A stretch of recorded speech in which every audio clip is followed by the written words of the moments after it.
आऊज़ुबिल्लाहिमिनश्शैतानिर्रजीम बिस्मिल्लाहिर्रहमानिर्रहीम। अस्सलाम वालेकुम दोस्तों, मैं हूं मोहसिन रज़ा और आप लोग देख रहे हैं 24/7 टीचर्स ऑनलाइन। दोस्तों, क्लास चल रही है हमारी introduction to programming C plus plus की और आज उस सीरीज़ का हमारा 22वां लेक्चर है। दोस्तों, आज की क्लास शुरू करने से पहले मेरी आप तमाम दोस्तों से गुजारिश है, या जो लोग मेरी वीडियो पहली बार देख रहे हैं वो जल्दी से मेरा चैनल सब्सक्राइब कर लें और साथ ही बेल के आइकन पर भी क्लिक कर लें ताकि मेरी हर आने वाली वीडियो, हर आने वाला लेक्चर आप लोगों तक पहुंच सके और आप उससे सीख सकें। दोस्तों, आज की हमारी क्लास का जो टॉपिक है वो है बेसिकली स्ट्रक्चर। आज की क्लास में हम देखेंगे कि स्ट्रक्चर्स होते क्या हैं, हम प्रोग्रामिंग के अंदर स्ट्रक्चर्स का क्यों इस्तेमाल करते हैं और स्ट्रक्चर को इस्तेमाल करने का बेनिफिट क्या होता है। ये सारी चीज़ें हम आज की अपनी इस क्लास के अंदर देखेंगे। ना सिर्फ हम इन सारी चीज़ों को देखेंगे बल्कि एक प्रैक्टिकल एग्जाम्पल भी मैं आप लोगों को यहीं लाइव करके दिखाऊंगा जिसमें हम स्ट्रक्चर्स का इस्तेमाल करेंगे। दोस्तों, आज की क्लास शुरू करने से पहले हम ये देख लेते हैं कि हमने पिछली क्लास के अंदर क्या चीज़ें कवर अप की थी और क्या चीज़ें पढ़ी थी। दोस्तों, हमने पिछली क्लास के अंदर फाइल्स के ऊपर बात की थी और उसके अंदर देखा था कि हमारे पास दो किस्म की फाइल्स होती हैं। एक हमारे पास टेक्स्ट फाइल होती हैं, एक हमारे पास एग्जीक्यूटेबल फाइल होती हैं। फिर हमने कुछ फंक्शंस देखे जिन फंक्शंस की मदद से हम उन फाइल्स को हैंडल करते हैं अपने C++ प्रोग्राम्स के अंदर। और आखिर में मैंने आपको एक उस फाइल से रिलेटेड एक प्रोग्राम भी करके दिखाया था और आखिर में एक एक्सरसाइज दी थी। मुझे उम्मीद है सारे दोस्तों ने वो एक्सरसाइज कर ली होगी। दोस्तों, अगर आप शुरू से इस सीरीज को सुन रहे हैं और साथ के साथ जो मैं एंड के ऊपर आपको एक्सरसाइजेस देता हूं वो भी कर रहे हैं, तो मुझे पूरी उम्मीद है कि आप लोग अब तक प्रोग्रामिंग जो है वो सीख गए होंगे। आपको उसके जो बेसिक कोर थिंग्स हैं उसका भी आइडिया हो गया होगा। अब आपके सामने कोई भी प्रॉब्लम आ जाए तो आप इजीली उसको जो है सॉल्व कर सकते हैं।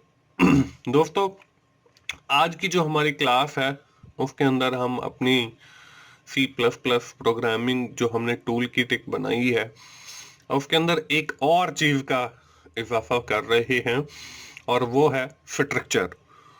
दोस्तों, आज की क्लास में हम लोग बात करने वाले हैं स्ट्रक्चर के ऊपर। हम ये देखेंगे कि हम एक स्ट्रक्चर को डिक्लेयर कैसे करते हैं और फिर साथ ही ये भी देखेंगे कि इसके अंदर एक नई डेटा टाइप यूज होती है, वो क्या है।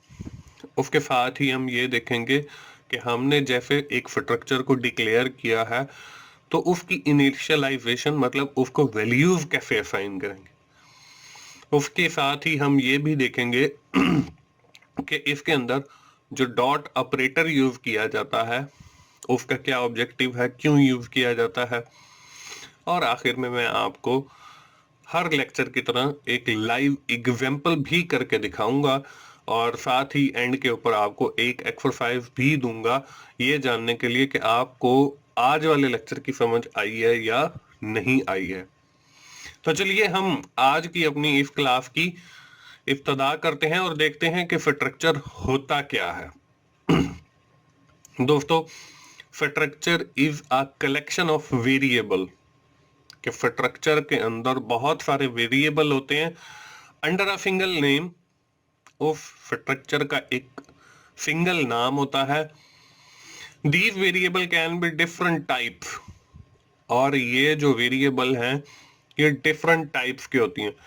अब देखें, हमने वेरिएबल के अंदर पढ़ा है कि हमारे पास एक वेरिएबल इंट टाइप का होता है, एक वेरिएबल जो है हमारे पास चार टाइप का कैरेक्टर टाइप का होता है, एक वेरिएबल जो है हमारे पास डबल टाइप का होता है, एक वेरिएबल जो है हमारे पास फ्लोट टाइप का होता है और भी मुख्तलिफ हमने इसकी एग्जाम पढ़ी है। अब हम स्ट्रक्चर की मदद से क्या करते हैं, हम एक ही नाम से एक स्ट्रक्चर बनाते हैं और उसके अंदर इन सारे वेरिएबल जो डिफरेंट डेटा टाइप के हैं इनको स्टोर करवा देते हैं, इनका डेटा स्टोर करवा देते हैं। And each have name that is used to select from the structure. Structure भी समझ लें कि आप एक कंटेनर है जिसके अंदर हम वेरिएबल्स को महफूज करते हैं, लेकिन इन वेरिएबल की जो डेटा टाइप है वो मुख्तलिफ होती है। जैसे हमने इंट पढ़ा तो उसके अंदर हम इंटीजर स्टोर करवा सकते हैं। जैसे हमने 4 पढ़ा तो उसके अंदर सिर्फ हम कैरेक्टर स्टोर करवा सकते हैं। तो स्ट्रक्चर बेसिकली ये है कि आप उसके अंदर एक ही वक्त के अंदर इंटीजर की वैल्यू भी स्टोर करवा सकते हैं, उसी टाइम के ऊपर आप उसमें अंदर कैरेक्टर भी स्टोर करवा सकते हैं, आप उसी टाइम के ऊपर उसके अंदर कोई एरे भी स्टोर करवा सकते हैं। तो स्ट्रक्चर आप समझ लें बेसिकली एक ऐसा वेरिएबल है जिसके अंदर हम डिफरेंट टाइप के डेटा वेरिएबल जो हमारे दूसरे हैं उनको महफूज करते हैं। तो ये बेसिकली एक हमारा कंटेनर समझ लें। ये तो हो गया स्ट्रक्चर। दोस्तों हम इसको डिक्लेयर कैसे करते हैं, इस स्क्रीन के ऊपर आपको उसका कंप्लीट प्रोसेस नजर आ रहा है जिसमें structure are syntactically define with the word struct. कि जब भी आपने कोई स्ट्रक्चर बनाना होगा तो आप एक वर्ड लिखेंगे जिसको हम स्ट्रक्ट कहते हैं, और हम पढ़ते आए हैं कि जो हमारे वेरिएबल के नाम होंगे उनको हम, वो हमारे रिजर्व कीवर्ड्स हैं, हम उनको एज अ वेरिएबल नेम नहीं यूज कर सकते।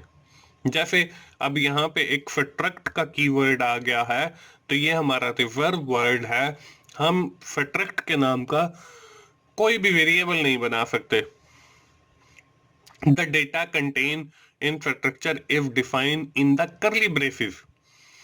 अब जो हमारा उसका डेटा होगा जिसमें हमने बात की कि हमारे पास डिफरेंट डेटा टाइप के डेटा मेंबर्स हैं, हम उनको एक स्ट्रक्चर के अंदर सेव करवाते हैं, तो वो हम लिखेंगे कर्ली ब्रेसेस के अंदर। यहां पे आपको नजर आ रहा है, देखें रेड कलर के अंदर लिखा हुआ है स्ट्रक्ट। इसका मतलब यह है कि हम एक स्ट्रक्चर बनाने जा रहे हैं।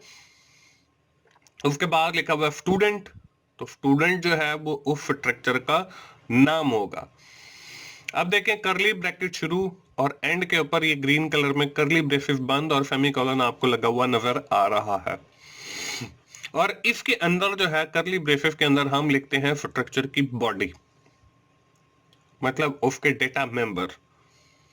अब यहाँ पे देखें आपको 4 नेम और उसके जो साइज है वो 50, मतलब ये कि ये एक कैरेक्टर टाइप की एरे है।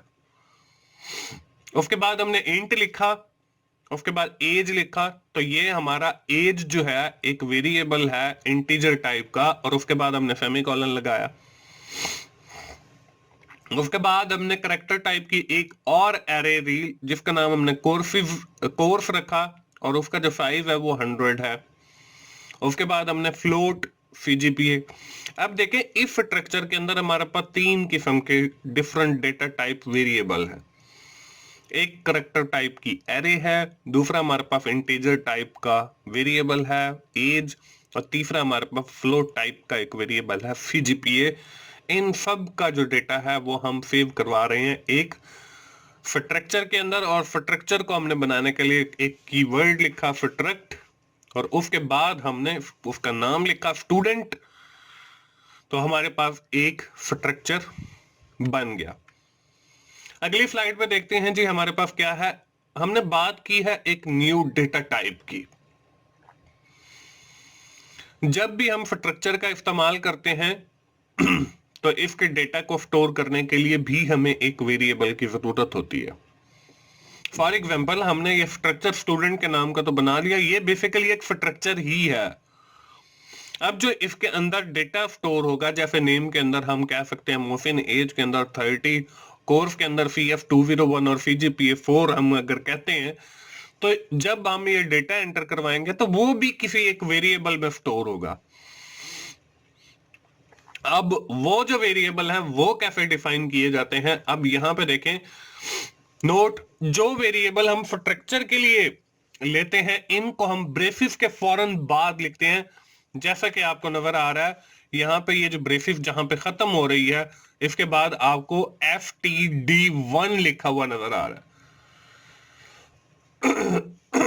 ये जरूरी नहीं है कि आप जो है यहाँ पे FTD1 ही लगाएं, यहाँ पे कोई भी वेरिएबल का नाम लिखा जा सकता है। FTDUENT स्टूडेंट 1 भी लिख सकते हैं, आप अकेला F1 भी लिख सकते हैं, कि जिसके अंदर हमारा जो डेटा एंटर किया गया, name Mohsin, as 30, course CF201 और GPA हमारा 4, वो इस वेरिएबल के अंदर जाके स्टोर होगा। पहले हम जितने भी वेरिएबल लेते थे हम सबसे पहले उसकी डेटा टाइप डिफाइन करते थे, जैसे आपको इसके अंदर नजर आ रहा है इंट एज। इसका मतलब ये है कि जब एज जो एंटर की जा रही है वो इंटीजर टाइप की है, लेकिन ये जो वेरिएबल स्ट्रक्चर के लिए लिए जा रहे हैं इनके साथ कोई डेटा टाइप नहीं डिफाइन की जाती। तो यहाँ पे ये हमारे एक समझ लें कि न्यू डेटा टाइप के वेरिएबल हैं। इसी तरह आपको स्क्रीन के ऊपर FTD2 भी नजर आ रहा है। इसका मतलब ये है कि जब हम दूसरे बच्चे का रिकॉर्ड एंटर करेंगे तो वो हमारे FTD2 के अंदर जाके सेव हो जाएगा। इसके बाद आगे देखते हैं जी, आगे हमारे पास देखें हमने न्यू डेटा टाइप तो बना ली, उसके बाद हम इसके अंदर वैल्यूज कैसे असाइन करवाएंगे।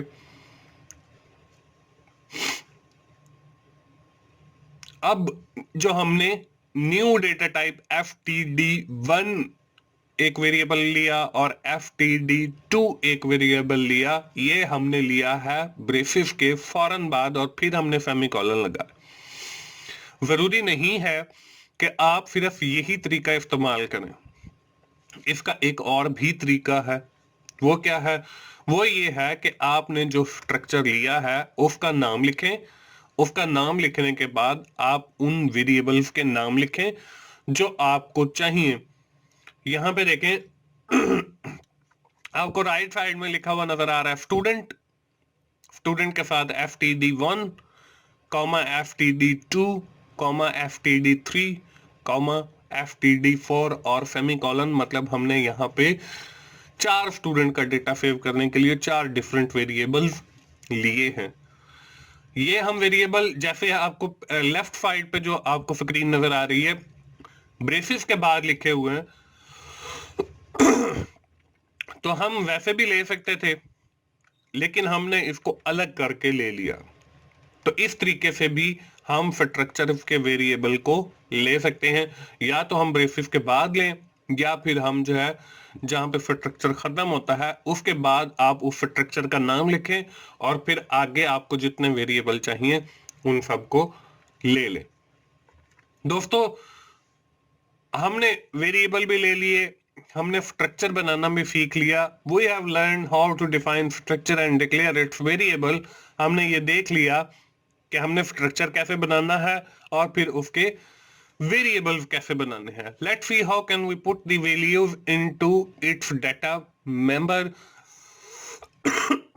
अब हम ये देखते हैं कि हमने जो स्ट्रक्चर बनाया है उसके अंदर जो हमने डाटा मेंबर लिए हैं उनको वैल्यूज कैसे असाइन करेंगे। ये वही स्ट्रक्चर स्क्रीन के ऊपर आपको नजर आ रहा है स्टूडेंट का। यहाँ पे देखें 4 50 नेम आ गया, इंट एज आ गया और 4 कोर्स 100 फ्लोट GPA। अब हमने इनको वैल्यूज असाइन करवानी है। वो वैल्यूज कैसे असाइन करवाएंगे दोस्तों? उसका भी बिल्कुल आसान तरीका है कि हमने ऊपर ये अब देखें, मैंने स्टूडेंट 1, स्टूडेंट 2, स्टूडेंट 3, स्टूडेंट 4 वो हमने 4 वेरिएबल ले लिए जो हमने पिछली स्लाइड के ऊपर बनाने सीखे। अब इसके अंदर वैल्यू असाइन करने का बिल्कुल सेम देखें, आपको जो स्ट्रक्चर का सिंटेक्स नजर आ रहा है आप सेम वही सिंटेक्स फॉलो करें। आपने एक वेरिएबल का नाम लिखना है, वेरिएबल का नाम लिखने के बाद इक्वल्स लगाना है। अब यहाँ पे देखें फट्रक्ट स्टूडेंट है, ये हमने पूरे का पूरा खत्म करके यहाँ पे एक वेरिएबल ले लिया है जिसके अंदर हम वो वैल्यू स्टोर करवाएंगे। यहाँ पे देखें ftd1 आ गया, इक्वल्स करली ब्रैकेट वही की वही है। उसके बाद हमने नेम लिखा, देखिए 4 हमारे पास नेम है, इन्वर्टेड कॉमा के अंदर हमने नेम लिखा मोहसिन रफा, और हमने एक कॉमा लगा दिया। उसके बाद हमारे पास देखें इंट एज है, तो हमने एज लिखना है 30 और कॉमा लगा दिया। उसके बाद 4 कोर्स है, कोर्स हमने इन्वर्टेड कॉमा के अंदर CF201 C++ लिखा और कॉमा लगा दिया।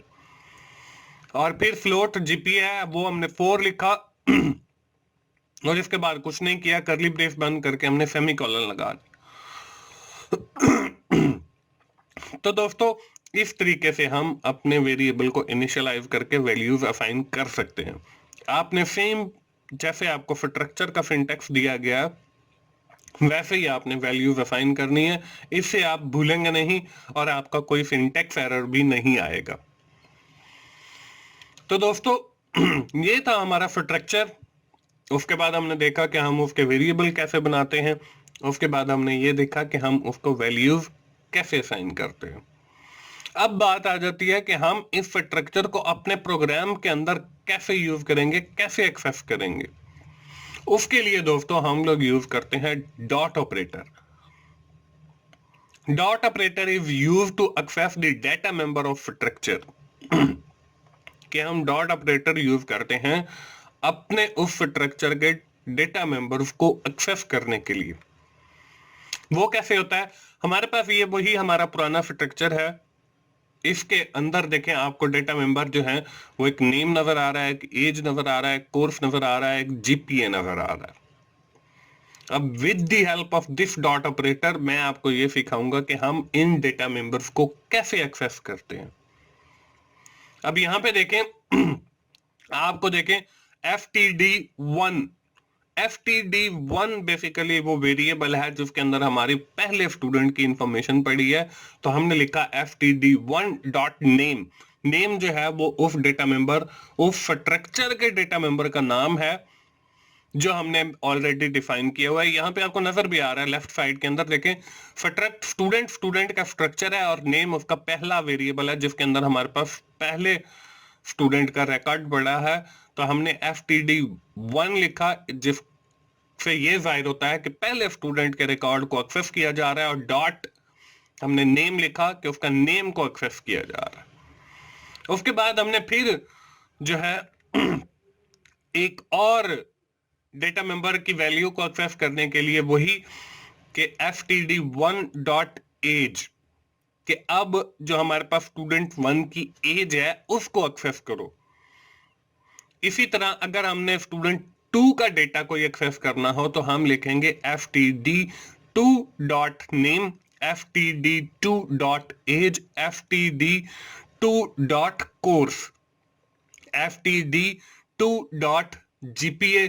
तो इस तरीके से हमारे पास जो दूसरे स्टूडेंट का डेटा महफूज होगा जो हमने ftd2 के अंदर महफूज किया हुआ है वो हम एक्सेस कर लेंगे। तो दोस्तों डॉट ऑपरेटर जो है वो बेसिकली यूज किया जाता है कि जो हमारे स्ट्रक्चर के डेटा मेंबर हैं उनकी वैल्यूज को एक्सेस करने के लिए। तो जब भी हमने स्ट्रक्चर के अंदर जो हमारे डेटा मेंबर हैं उनकी वैल्यूज को अगर हमने एक्सेस करना है तो हम सबसे पहले उस वेरिएबल का नाम लिखेंगे जिस वेरिएबल के अंदर हमने उस डेटा को महफूज किया है। उसके बाद फिर हम डॉट लगाएंगे और फिर उस वेरिएबल का डेटा मेंबर का नाम लिखेंगे जिसकी वैल्यू हम एक्सेस करना चाहते हैं। तो ये तरीकेकार है वैल्यू एक्सेस करने का। तो चलिए आगे थोड़ा सा बढ़ते हैं और देखते हैं एक प्रैक्टिकल एग्जाम्पल जो चीजें आज हमने पढ़ी हैं उस हवाले से। दोस्तों स्क्रीन के ऊपर आपको सैंपल C++ प्रोग्राम नजर आ रहा है जो कुछ इस तरीके से है। Write a C++ program in which you have to declare a structure. हमने एक C++ प्रोग्राम का लिखना है जिसके अंदर हमने एक स्ट्रक्चर डिक्लेयर करना है अबाउट एन एम्प्लॉय। एम्प्लॉय उस स्ट्रक्चर का हमने नाम रखना है। In which you have stored the information about the employees, हमने उसके अंदर एम्प्लॉयज की इंफॉर्मेशन स्टोर करनी है, सच एज नेम, उसका नाम, डेजिग्नेशन, उसका डेजिग्नेशन, ईयर्स ऑफ एक्सपीरियंस, उसके एक्सपीरियंस की ईयर, एंड एड्रेस और address, and also assign these values to the structure, और फिर ये वाली वैल्यूज हमने उसको असाइन करनी है। लाइक नेम जो है एम्प्लॉय का वो होगा मोहसिन रजा, और उसका जो डेजिग्नेशन होगा वो होगा आईटी असिस्टेंट, और जो उसका ईयर ऑफ एक्सपीरियंस होगा वो होगा 10, और एड्रेस के अंदर आ जाएगा उसके सिटी का नाम, जैसे यहाँ पे आपको मेल्फी लिखा हुआ नजर आ रहा है। And shows the result on the screen, और फिर हमने ये जो रिजल्ट है ये अपनी स्क्रीन के ऊपर दिखाने हैं। तो चलिए जी, हम डेव सी प्लस प्लस का प्रोग्राम ओपन करते हैं। उसके लिए हम स्टार्ट के बटन पर क्लिक करते हैं और डेव सी प्लस प्लस के प्रोग्राम के ऊपर क्लिक करते हैं, और फिर इंतजार करते हैं उसके ओपन होने का। ये जब ओपन हो जाएगा तो हम जाएंगे फाइल से नीचे जहां पर न्यू लिखा हुआ है, और सोर्स फाइल पर क्लिक करेंगे, और यहाँ पे हमारे सामने सी प्लस प्लस प्रोग्राम की फाइल आ गई, जिसके अंदर हमने कोड करना। कोड शुरू करने से पहले हम इसको कर लेते हैं सेव एज किया, और लेक्चर चल रहा है हमारा 22, तो हमने लिखा lesson lecture LECTURE lecture number 22, क्योंकि हम जो भी लेक्चर हमारा चल रहा होता है वही उसका फाइल नेम रखते हैं। सेव किया। सेव करने के बाद हम इसके अंदर एक कमेंट लिख देते हैं, वो ये कि ये प्रोग्राम बेसिकली करेगा क्या। This program will show the data member of a structure, कि ये जो प्रोग्राम है ये बेसिकली हमारा एक स्ट्रक्चर है, उसके डेटा मेंबर्स को शो करने के लिए हम लोग ये यूज कर रहे हैं, बना रहे। सबसे पहले वही है जी कि शॉर्ट फाइन और इंक्लूड के बाद हमारा वही एंगल ब्रैकेट के अंदर हम लोग लिखेंगे आई ऑफ ड्रीम लिखने के बाद हमारा वही है using name space FTD semicolon लगाया, और उसके बाद हमारा जो मेन फंक्शन है उसको हमने लिखा इंट मेन। इस मेन वाले फंक्शन की बॉडी के अंदर हम अपना सारा प्रोग्राम लिखते हैं, जैसे हम लिखते चले आ रहे हैं।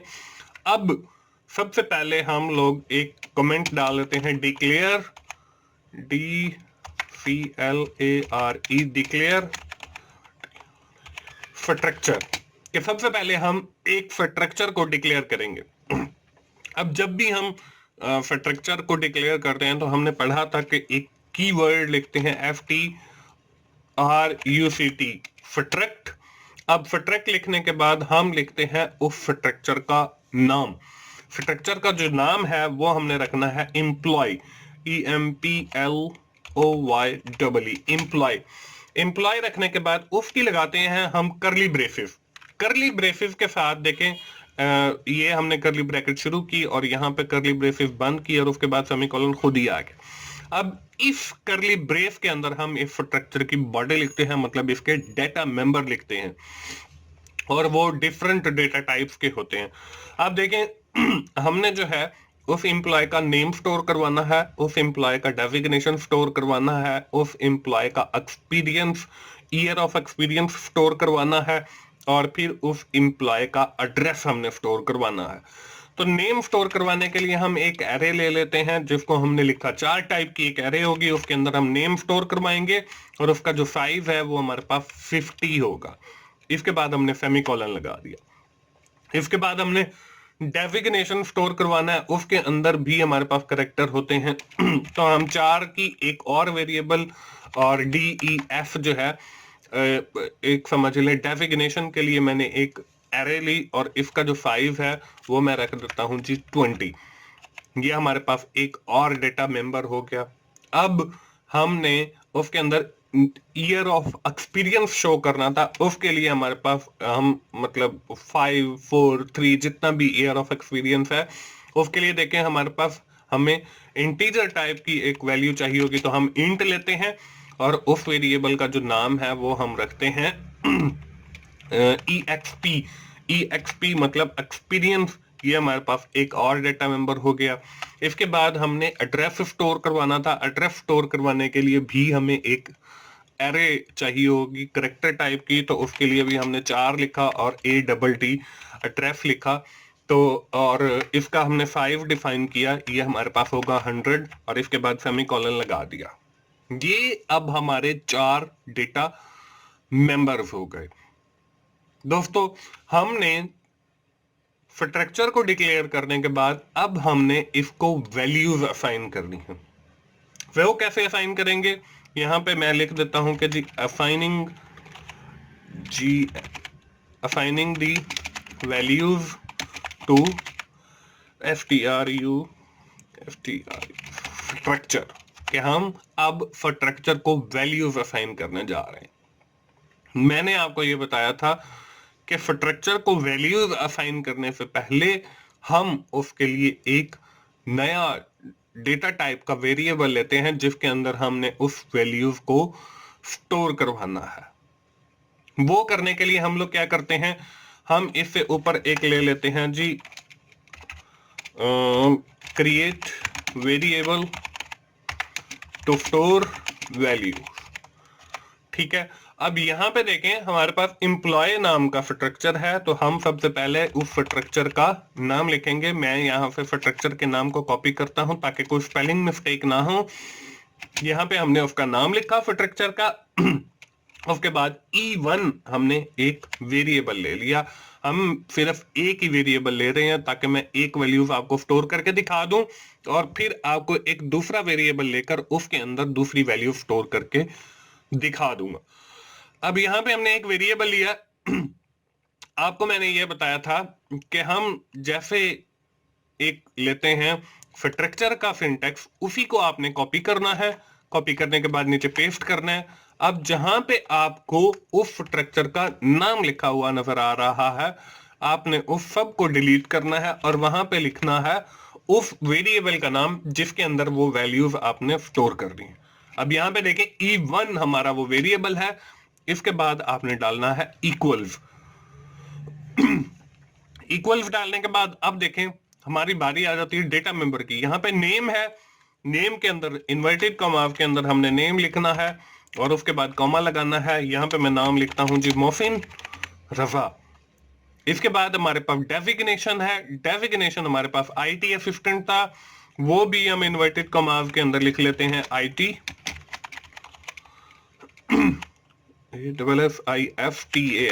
IT असिस्टेंट और उसके बाद फिर कॉमा लगा दिया। उसके बाद हमारे पास नंबर ऑफ एक्सपीरियंस है, तो वो हम लिख लेते हैं 10 और कॉमा लगा दिए। उसके बाद हमारे पास एड्रेस है, उसको हम लिख लेते हैं जी इन्वर्टेड कॉमा के अंदर मेल्फी, MAILFI मेल्फी। यहां पे देखें इसको इस तरीके से करने का फायदा ये होगा कि आपके जितने भी डेटा मेंबर्स हैं उन सबको वैल्यूज बारी बारी असाइन हो जाएंगी। अगर हम खुद से उसका सिंटैक्स यहाँ पे लिखते हैं तो हम गलती कर सकते हैं। तो बेहतर यही है कि आपने जो ऊपर स्ट्रक्चर बनाया हो उसको नीचे कॉपी करें और उसके जो नेम वाली जगह है उसको डिलीट करके आप उस वेरिएबल का नाम लिखें जिसके अंदर आपने वैल्यूज स्टोर करवानी है और फिर आगे बारी बारी जैसे जैसे डेटा मेंबर हैं उनको डिलीट करते जाएं और वहां पे वो वैल्यूज लिखते जाएं जो आपने उसके अंदर स्टोर करवानी है। अब ये तो हो गई हमारी वैल्यूज। अब हम इनको एक्सेस करके स्क्रीन के ऊपर प्रिंट करते हैं। वो करने के लिए भी मैं यहां पे एक कमेंट लिख लेता हूं ACCE accessing the values and print on screen।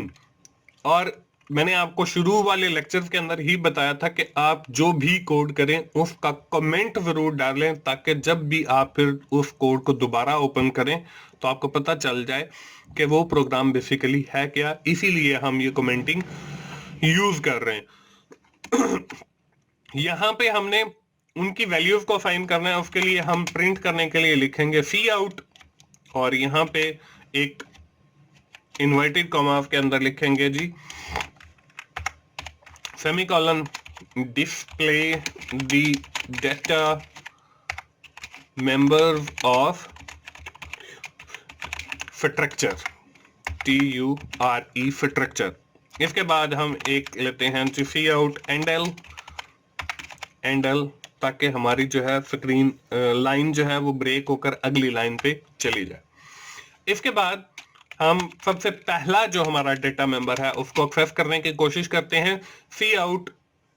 अब यहाँ पे इन्वर्टेड कॉमास के अंदर मैं लिखता हूं कि जी the name of employ is, और उसके साथ एक इक्वल्स डाला ताकि वो सेपरेट हमें नाम नजर आए, और यहाँ पे मैंने डाला सेमीकोलन डालने के बाद फिर मैंने लिखा सी आउट लेस देन, और यहाँ पे अब वो बारी है जहां पे हमने डॉट ऑपरेटर यूज करना है। यहाँ पे देखें हम लिखेंगे E1 जो है हमारे उस वेरिएबल का नाम है जिसके अंदर हमारे पास फर्स्ट एम्प्लॉय की इंफॉर्मेशन स्टोर है। उसके बाद हम लगाएंगे डॉट लगाने के बाद हम लिखेंगे नेम ताकि हमें वो सिर्फ नेम यहाँ पे शो करे। हम इस प्रोग्राम को सेव करते हैं और देखते हैं कि हमारा रिजल्ट क्या आता है। इसको कंपाइल किया using name space IOF include IOFTR EAM। हम इसको दोबारा सेव करते हैं, यहाँ पे R की एक मिस्टेक थी। कंपाइल किया, ये हमें कह रहा है कि जी यहाँ पे कोई एरर है। यहाँ पे एरर E1 हमने वेरिएबल का नाम लिया, हमने स्ट्रक्चर का नाम नहीं लिखा। I think EMPLOYE employee. इसको दोबारा हम सेव करते हैं। अभी भी वो मसला दे रहा है यहाँ पे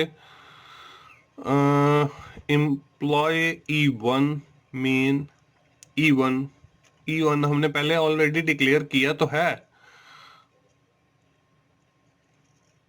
यहाँ पे क्या मसला, इसको अगर डिलीट करते हैं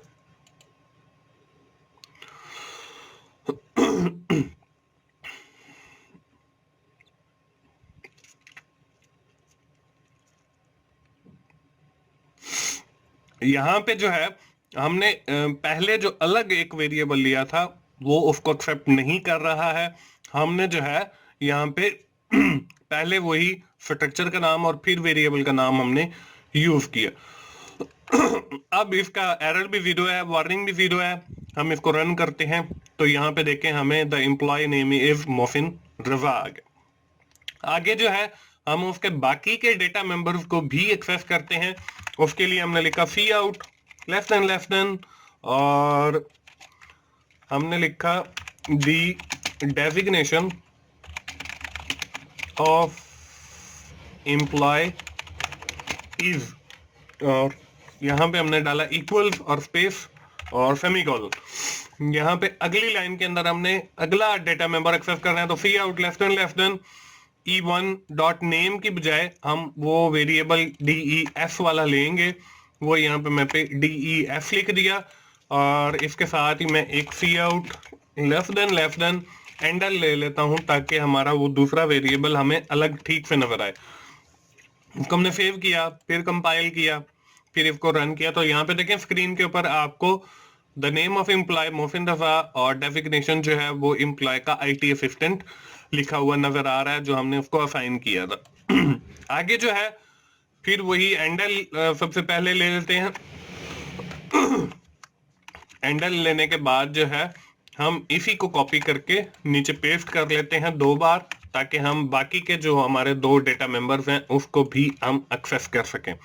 यहाँ पे लिखना है दी ईयर ऑफ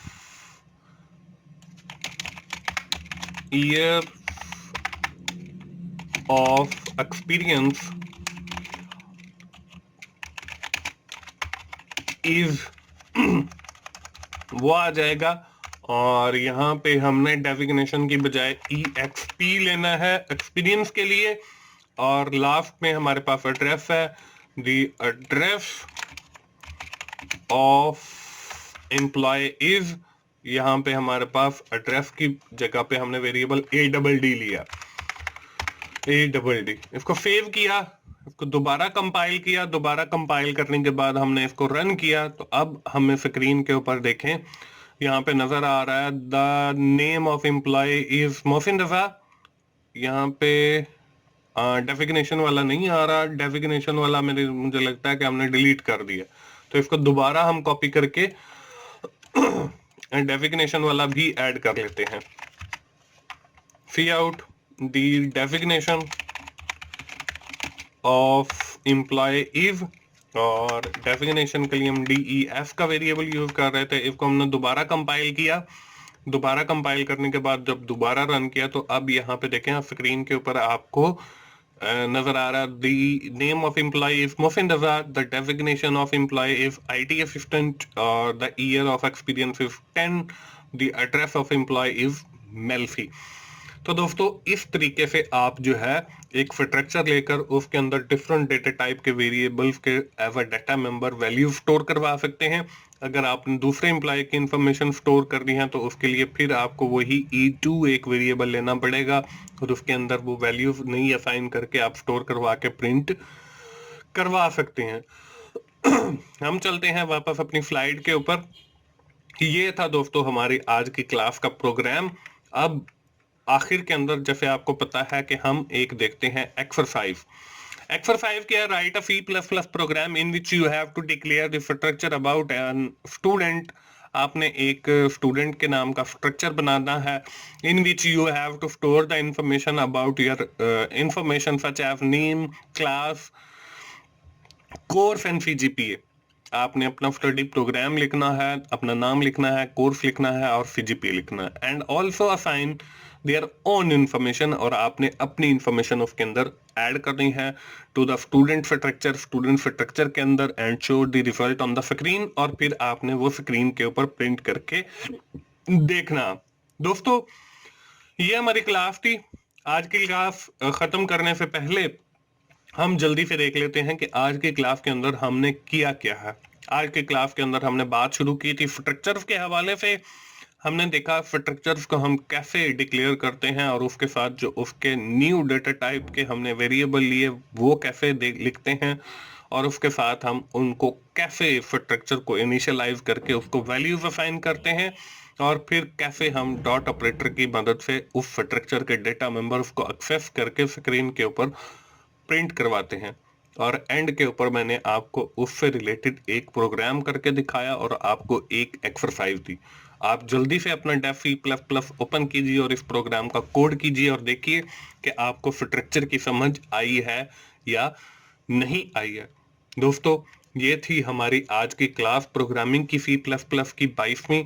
मुझे उम्मीद है आप लोगों को स्ट्रक्चर की समझ आ गई होगी। दोस्तों अगर आपको मेरी वीडियोस अच्छी लग रही हैं तो उन्हें लाइक कीजिए, अपने दोस्तों से शेयर कीजिए और कमेंट्स की सूरत में अपना फीडबैक दीजिए ताकि मैं और वीडियोस को ज़्यादा इम्प्रूव कर सकूं। और मेरा चैनल 24/7 टीचर्स ऑनलाइन सब्सक्राइब कीजिए और साथ ही बेल के आइकन पर भी क्लिक कीजिए ताकि मेरी हर आने वाली वीडियो, हर आने वाला लेक्चर आप लोगों तक पहुंच सके और आप उससे सीख सकें। दोस्तों मोहसिन भाई को इजाज़त दीजिए और दुआ में याद रखिए। थैंक यू वेरी मच दोस्तों। अल्लाह हाफिज़।